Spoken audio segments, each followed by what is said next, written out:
Darah muncrat dari jari telapak tangan yang terkepal, sepertinya masih mengerahkan tenaga sesaat kemudian, dia melepaskannya pada saat ini, fluktuasi yang berasal dari tubuh Xiaoyan menjadi semakin kuat. Oleh karena itu, kekuatan serangannya juga meningkat. Wanji berlumuran darah, dari segi fisik, lukanya cukup serius. Meski begitu, saat Xiaoyan melepaskan telapak tangannya, tubuh Wanji bergetar, dan dia menembak mundur dengan kecepatan sangat tinggi. Matanya menunjukkan ketakutan, berubah menjadi pelangi dan terbang langsung ke langit. Ada batasan di sana, itu karena dia pikir Xiaoyan tidak bisa menerobos saat ini. Sosok besar Xiaoyan kembali normal. Kecepatan Wanji sangat cepat, untung Xiaoyan yang memiliki guntur yang luar biasa. Guntur ekstrim muncul di bawah telapak kaki dalam beberapa kilasan, dia menyusul Wanji. Wanji menyadari sesuatu dan tiba-tiba menoleh, kepalkan gigimu dan tunjukkan dengan satu jari.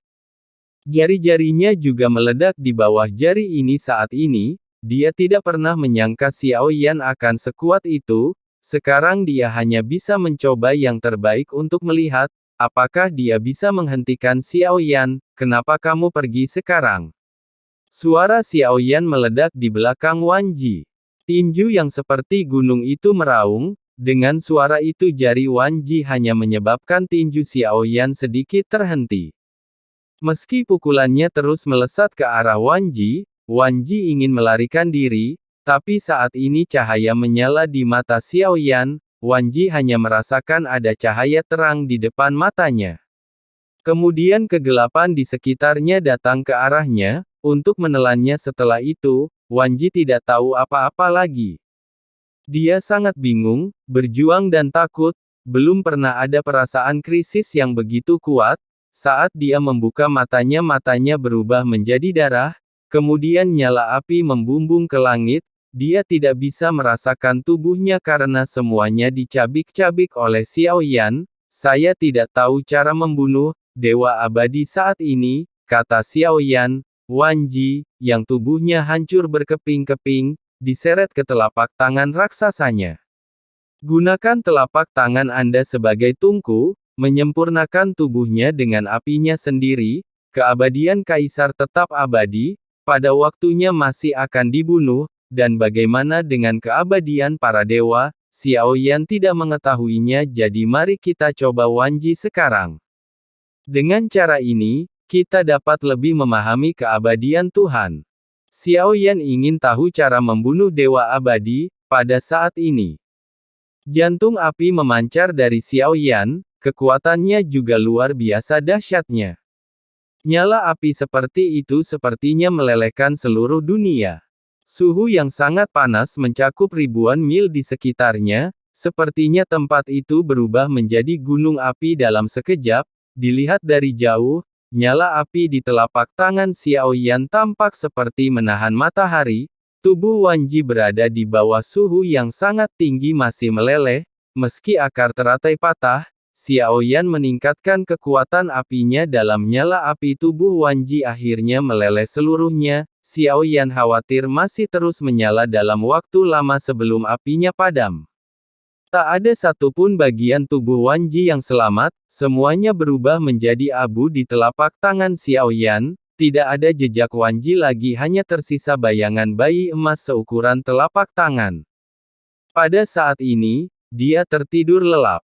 Sepertinya dia tidak punya niat untuk melarikan diri, sepertinya dia sudah kehilangan kesadaran sepenuhnya. Xiaoyan menggendong bayi dewa emas dengan telapak tangannya. Yang terakhir ini memancarkan aliran fluktuasi yang stabil. Ini sebenarnya terlihat enak. Xiaoyan kemudian mencoba untuk melihat apakah dia bisa sepenuhnya mengalahkan Wanji, bayi dewa.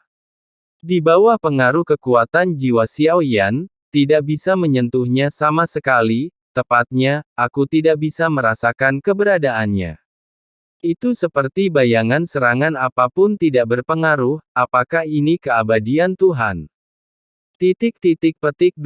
Melihat bayi dewa di depannya, Xiaoyan sedikit menyipitkan matanya. Selama bayi ilahi ini tidak dapat dihilangkan, maka memang mungkin untuk mencapai keabadian jika jiwa tidak berkematian, tubuh dapat dibentuk kembali segera. Xiaoyan mencoba memasukkannya ke dalam bendera penekan jiwa.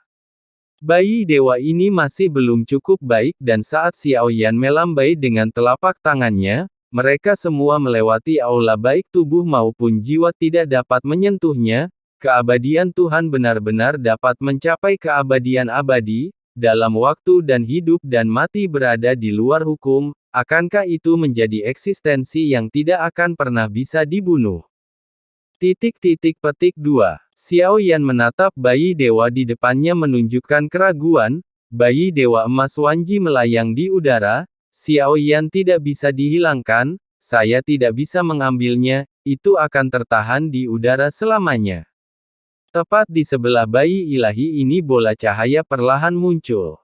Xiaoyan mengenali kelompok ringan ini saat dia membunuh Ye Chuan, penguasa istana Yin. Kelompok cahaya seperti itu juga muncul. Kelompok cahaya ini dapat diserap oleh Orde Kuno Dewa dan Iblis. Xiaoyan kemudian memanggil Zhonggu, menunggu seseorang datang dari belakang. Nampaknya panas terik di sini membuat mereka berempat sangat tidak nyaman. Semua orang berkeringat banyak. Zhonggu mengeluarkan token kuno keabadian dan iblis kali ini. Xiaoyan tidak mengambil tindakan untuk mendapatkan Orde Kuno Dewa dan Iblis.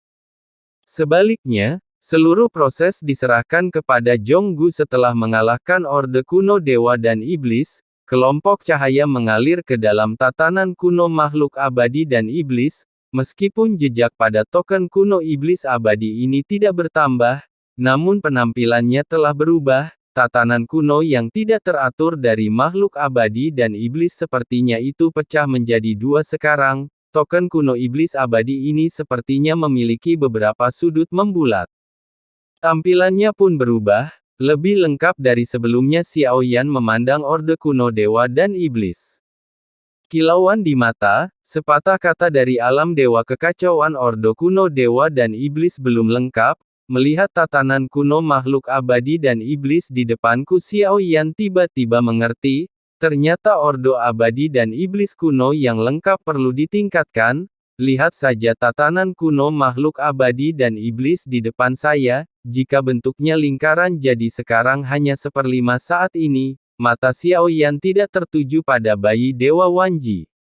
Sebaliknya, ia menyebar kemana-mana. Tuan, apakah Anda mencari saya? Saat Xiaoyan mencari dengan matanya, sesosok melarikan diri dari kejauhan melihat Xiaoyan dengan senyuman di wajahnya. Xiaoyan, sebaliknya, bahkan tidak pernah meliriknya. Segera tubuhnya bergerak menghilang ke udara tipis muncul lagi, sesosok tubuh dibawa oleh Xiaoyan di tangannya, dan sosok ini adalah penguasa istana Zidian Raja Iblis Fei Hong. Dibandingkan dengan membunuh Wanji, Raja Iblis Fei Hong, Xiaoyan sebenarnya lebih tertarik Wanji. Sudah selesai target pertama Xiaoyan adalah Fei Hong ini. Yang membuat Xiaoyan bingung adalah itu, keaslian tempat ini. Pertarungan ini sangat nyata namun tempat ini sebenarnya tidak ada, mampu menyentuh dan merasakan tapi saya tidak bisa mengambil sesuatu yang penting dari sini.